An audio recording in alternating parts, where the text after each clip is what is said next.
What's going on, y'all? This is Lady London, and we tapped in with Acton Entertainment right here in the UK. I'm excited to be here. Y'all come rock with us.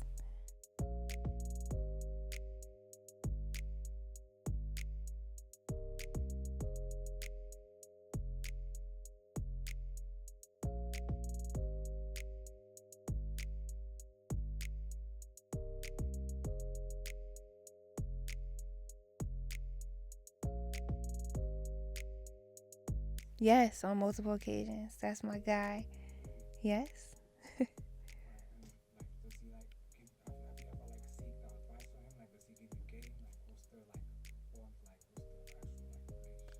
I think we speak more in passing. Just in general, just very supportive of my journey. Always like bigging me up in interviews that he's done in the past. I've seen him in studio sessions as well. He's just a vibe, more like a, not so serious vibe. Mm-hmm. Oh wow. Oh, okay, dope. Love that. Yeah. Oh, I love him.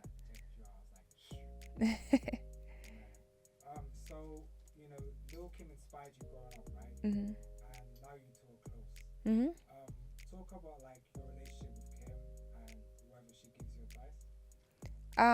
Kim is amazing. She's such a sweetheart. She's a Cancer like me. We're probably like 2 weeks apart, birthday wise.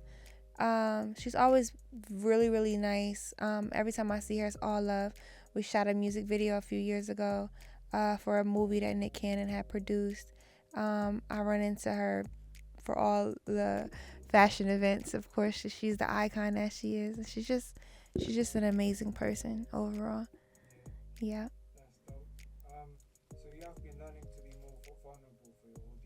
Mhm. I think when people feel like they can relate to you, you can have more consumers in that way. I think a lot of the times when artists are a little too recluse and a little too like out of the way, consumers may not feel connected to them as much. So I'm trying to just give people more of a look into my life introspectively without giving away too much. But yeah, I think that.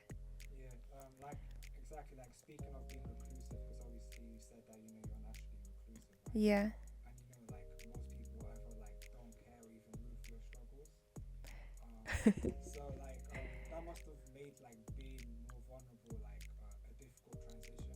Yeah. Um, I think I'm learning to just walk into, just stop. I'm learning to stop caring what everyone else may say about things. Because I do get a lot of criticism on and off the internet about whatever. So I think I'm just learning to be more comfortable in just expressing however I want to be, whatever I want to do, whatever records I want to make, however I want to sound. I'm just learning to embrace that more. Mm-hmm.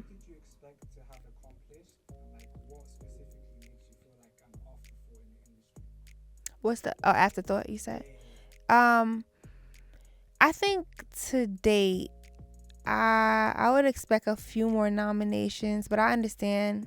Um, my catalog isn't extensive, although my experience in the game has been. I really don't have a lot of music in the marketplace for consumption, so I think me putting out my debut album that's coming out next month will definitely put me in realms that I didn't expect. As far as like being an afterthought in the game, I think I'm an underdog, and I think I'm very underrated in a lot of ways. But I do think that everybody, I think I'm in between underdog and champion, because I think that when you are an underdog, everyone roots for you until you become bigger than that. And I think I'm in that transitional phase now where I'm trying to reach the top pinnacle. And so I'm excited for the journey.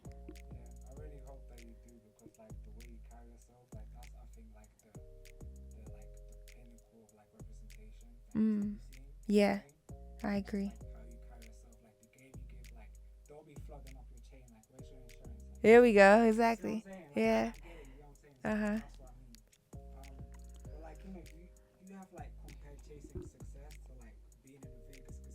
Mm-hmm. Where time slips by without noticing, right? Yeah.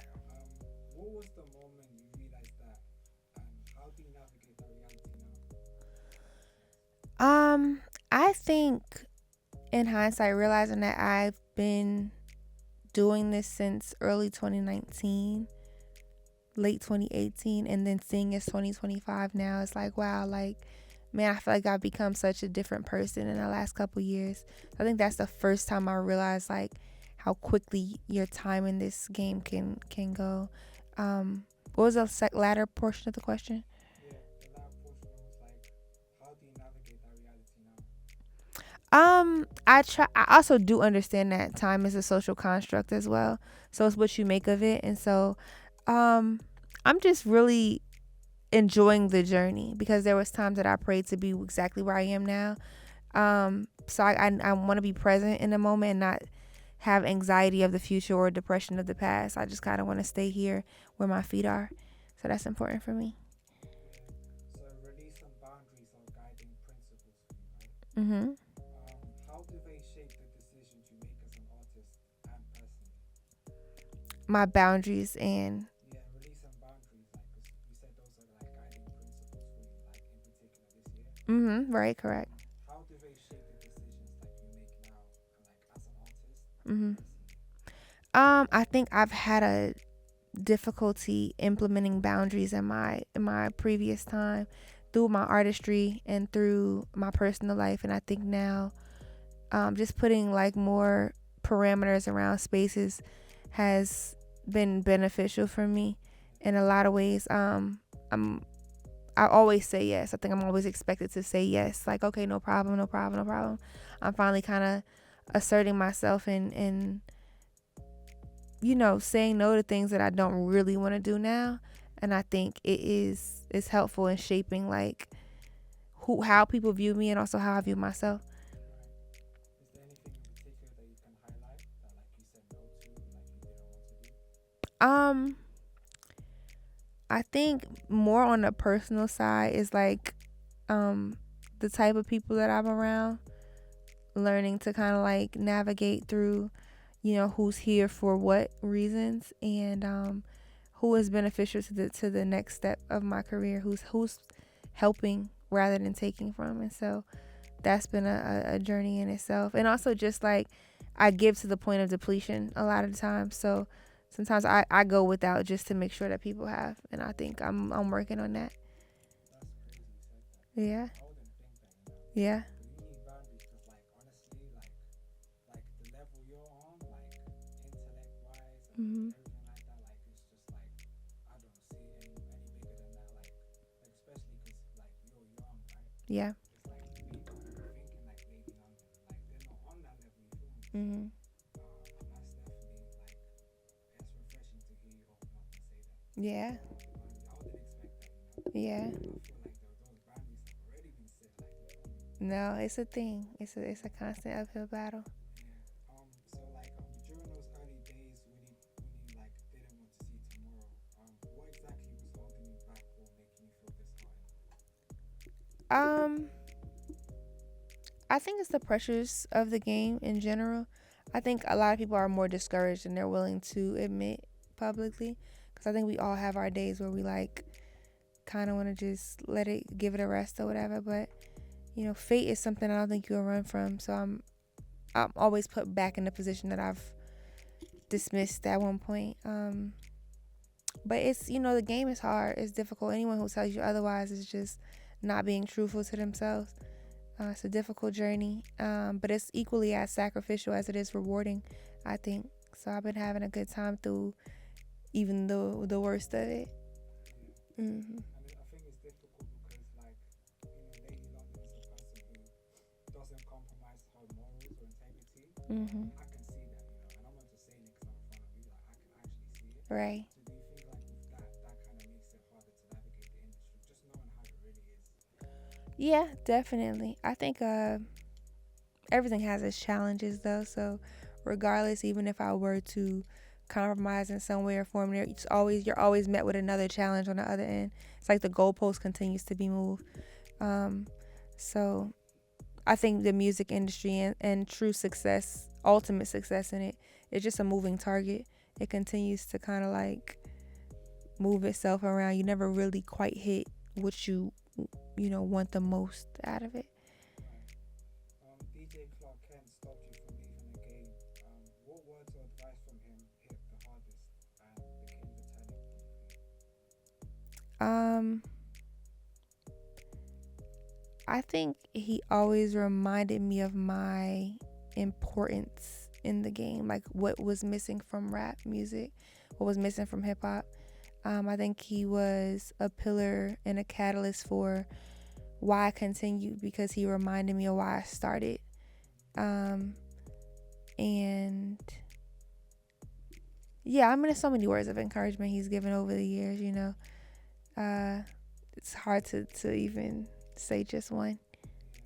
Yeah. So there isn't anything in particular that sticks out. I mean, we know Clark has like significant lines that he just says is, you say God is good. He say no, cheeseburgers are good. God is great. So things like that.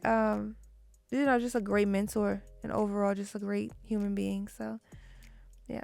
When you look at your path so far, like what's a decision that you have made that you are proud of that you stuck on, like even if it wasn't the easy route? I'm proud that I stayed true to my sound and to myself. I think one thing that people can always say when they meet me, regardless of any position they may think otherwise, is like, she rap. Like, girl, you rap. Like, I love your vocabulary is expansive. Your subject matter is dope. I got captions for days. Like, I love that I still have that intricacies and that ability to paint vivid imagery through storytelling and lyricism. So it's a big thing for me. Yeah. We have been very intentional with your rollouts, Hmm. not rushing projects or like overexposing yourself. Yeah. Is that patience hard to maintain when everyone is demanding a project from Baby London? I think my music is like oven cooked food, like slow cooked. I think a lot of the time we're right here in this microwave and air fry generation where things become oversaturated, and you see it multiplying. You put all this content out and it's consumed so fast and forgotten so fast. I think when you take your time with something that's anticipated and then it's actually digested, understood, palated, and able to like be sat with for a while. I think that's the important part, because it makes people hunger for more, but also learning to savor what they do have. And so it's all strategy in that regard. And I'm also growing with time. A lot of the stuff that I've done over the years that hasn't been released, I'm like, that's not even me anymore. Like, I'm on to the next. I'm reinventing myself. So, yeah, I mean, that's how it go. When it comes to major decisions in your life and career, how do you decide like what's worth pursuing, what to hold off on? Um, I think I pray about it more than anything. I think what's worth pursuing is always clear as day, and what's not supposed to be, it makes it almost impossible for me to actually do. Even if I wanted to do it at first, it's like something hits a roadblock where I just am unable to accomplish it. So I just my discernment and just like really having a keen discernment and a eye or an ear for God. Yeah. Mhm. You have mentioned like maintaining exclusivity and like that you can make a lot of like money from like club hostings. Uh-huh. And if you were ever all the time, like where would people actually want to see Lady London, right? Exactly. What's the biggest bag you have turned down? Biggest bag I've turned down. Um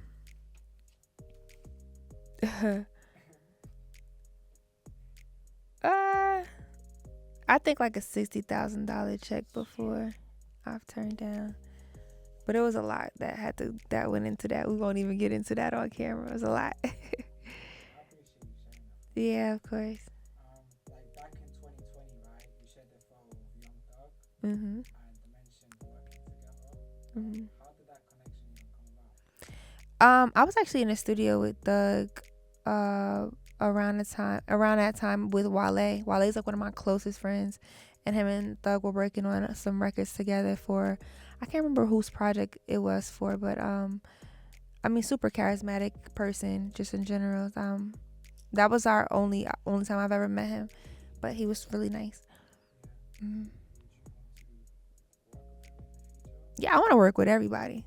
Like literally, it's not many people I don't want to work with. I admire Thug's artistry carried me through college. Like so, my entire time there, he was like the goat of music for college students.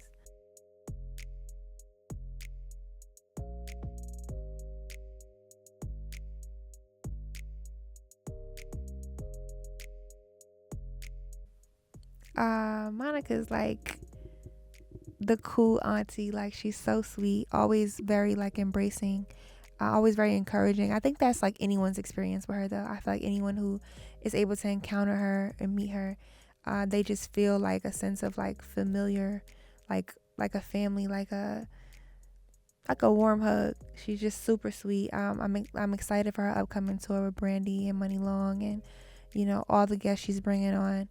Um, I can't wait to attend. I will never miss a Monica show. Monica's one of my favorite artists of all time. Outside of us personally, one of my favorite artists of all time, hands down. Is there like any sort of advice that she's given you that like really resonates with you or like sticks out? Monica's not. She's not a serious type of person. I feel like she's very like cool. Like it's not. I don't think it's one of those things where she uh necessarily mentors into you. Like I think she's like more of a like, how you been, how are you, I hope you're well, like always a good catch up. But she's just an amazing vibe, like true vibe. Have you ever felt like anyone was threatened by like your supreme level of intellect, wisdom, and pure vibrations? I think I can intimidate some men when it comes to lyricism.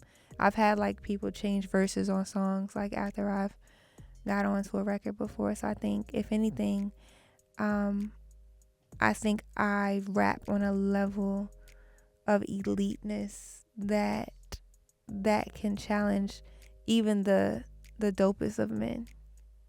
So 100% I agree with you. thank you. For saying that. Right. Oh wow. Your bars are insane, right? What's the dopest line you think you've ever come up with? I literally have no idea. I've literally written thousands of raps. Hard to say just one. Yeah. So there isn't like one that stands out Nah. amongst your fans. Nah, not really. You might have to put a pin in that one. Yeah. Like the bars I 95 freestyle. Remember that one? Oh my god. Yeah, that was my first freestyle ever on a platform. That's insane. That was like your first freestyle, and that freestyle was so good, and that was like 7 years ago. Yeah, literally. Wow, I can't even like talking about it doesn't even do it any justice. Mhm. Honestly, it's crazy. So your tone is soft spoken. Mhm. What's the best compliment you have ever received about your voice or delivery? Um, I receive a lot. I think my voice specifically, the texture of it in general, is either loved or hated. It's no in between. I've never heard anyone have like a I can care less or whatever about it. It's always like I can't stand her voice or like I love your voice. And so the best compliments I've gotten is um it's just like I guess it's sensual and I'm soft spoken, but what I'm saying is hard. So I love that like duality and balance of it. Um but I mean it's actually one of my favorite assets of myself, even with the criticism of it. I think it's unique, and I think people who have a distinct voice have longevity in the game. Like Jay-Z when you hear Jay-Z. You know Michael Jackson when you hear him. Prince when you hear him. It's like for me, Beyonce when you hear her. That's what when people voices can be mimicked, they're gonna be legendary.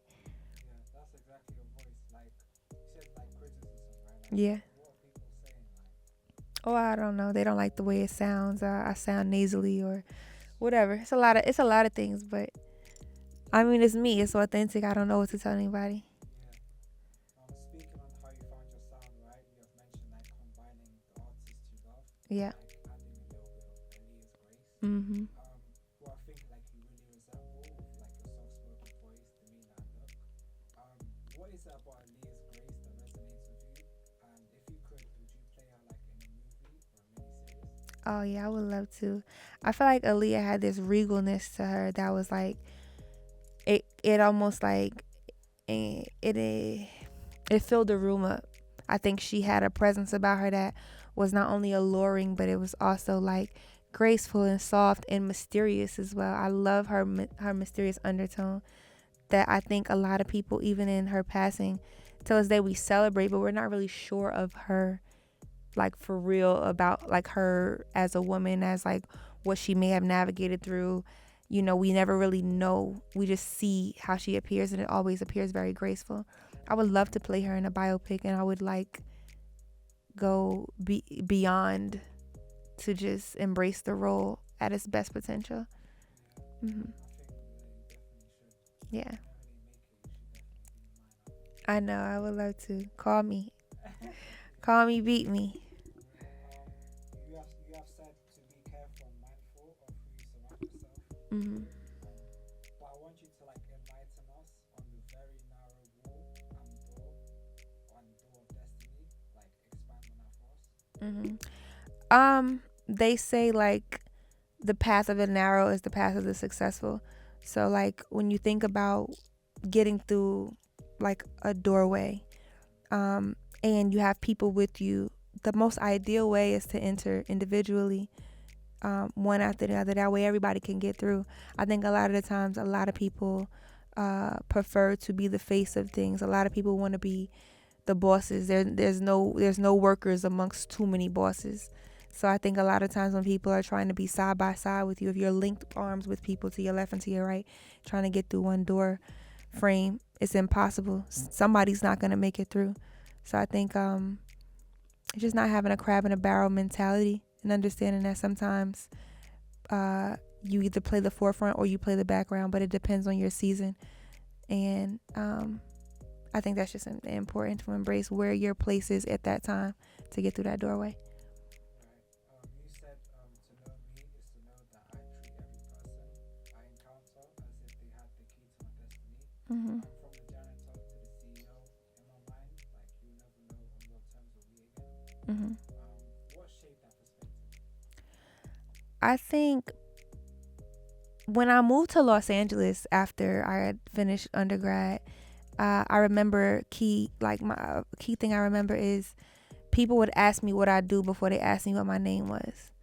And I think people ask you what you do in order to assess the level of respect they're willing to give you. And I never wanted to be that person because as I've grown more in my career and people who are unaware of who I am in public and they ask me who I am or what I do, I should say, I lie. And I watched them kind of shift. And, you know, if I tell them I teach second grade, it's like it's no longer an interest to talk. But if I told you I'm a rapper with over 1 million followers, it'd be like, oh, wow, we got to connect. And so I'm very careful on making sure that I treat people with the same amount of decency. I don't ask what you do because I don't care. It doesn't matter. I care about the person that at the core of it. And so, yeah, that's kind of my mindset on it. And you just never know where you'll see them in life. You just never know. You might run into him again. That same second grade teacher that may be the boss of whatever you got going on, you know? So, That's yeah. real. Has there ever been like someone that you have met Hmm. surprised you because they were aware of you? Um, literally everybody. Every time I meet like especially a legend, like an OG in the game, I'm like, and they're familiar with my catalog, I'm always taken aback every time. Like from Busta to Timbaland to Lupe to Cardi, whatever. Like to think that these are people that I listen to. I'm like you know my stuff, like you've heard my music extensively. That's pretty cool, you know. Yeah. So even now you still like get like surprised and people like in the game like who are like on top Yeah, come up to you like, yo lady, I love you. absolutely. I love anybody that's listening. That's the crazy part. Regardless whether you don't like the music or you do, you were paying attention enough to develop an opinion. Cool with me. Yeah. What's like the first time that you felt famous? First time I felt famous. Hmm. I think I remember being in a mall back home with my little sisters, and people were like asking for pictures. This is like really early in my career though, and I was like, my sisters are like, ew, like no one cares. Like, you know, they're my sisters, so they're like, people want pictures with you. That's so weird, you know. But I mean, yeah, I remember that probably like 2019 ish. By this time, I had gone viral like 15 times by then. So yeah, Where was this in Jersey? Jersey, yeah. Oh wow. Mhm. You know what? Actually, it's funny because some people they're like, "Oh, is lady from the Bronx or is she from like East Orange, Uh huh. Jersey?" Like, 'cause I saw one comment saying that. So, Yeah. like, what would you say like if someone asked you? Because people say that people don't know if it's from the Bronx or if it's Jersey. What would you say? Like, Yeah, I grew up between both actually. So, I've lived in both areas. So that's he like the X. Exactly that. Yeah, no, I've grown up in the same like 15-mile radius my entire life. So like I'm not familiar if you've been over there, but it's like so come. literally I wouldn't say it's the same place, but same radio station, same like it's all the same proximity. And I've had influences from both areas. So my grandparents originally are from Jamaica, and when they migrated to the Bronx originally, they married in the Bronx and then bought a house in Jersey. And so I kind of there's a whole circle of life there. But yeah. Tell us one thing about you that nobody else knows. One thing about me that no one else knows. Well, that would make everyone else know it, huh? Um, I get really, really bad stage fright still. Yeah, I think that's like I don't know if a lot of people will really know that. I get a lot of stage fright. I also like typically wear sunglasses to like freestyle and stuff like that because I want to like feel invisible as I go. So that's like you know that? Or well, I have no hidden secrets then I guess. I mean, I know about you wearing the sunglasses for press and Mhm. performances and all that. Love that. If you could change one thing about the music industry, what would it be? Inclusivity. I would love to see more representation of different types of women in the game. I think that'd be really, really dope. I would love to see like just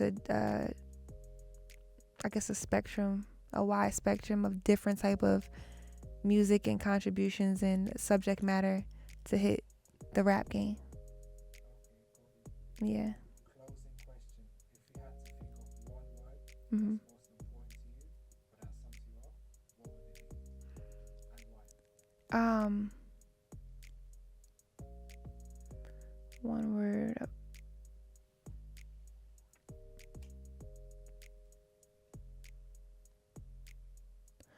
I think just real. Real. And it sounds so cliche and so basic, but it is what it is exactly that. Just authenticity and realness, regardless of what it comes with. I think that defines me to the core.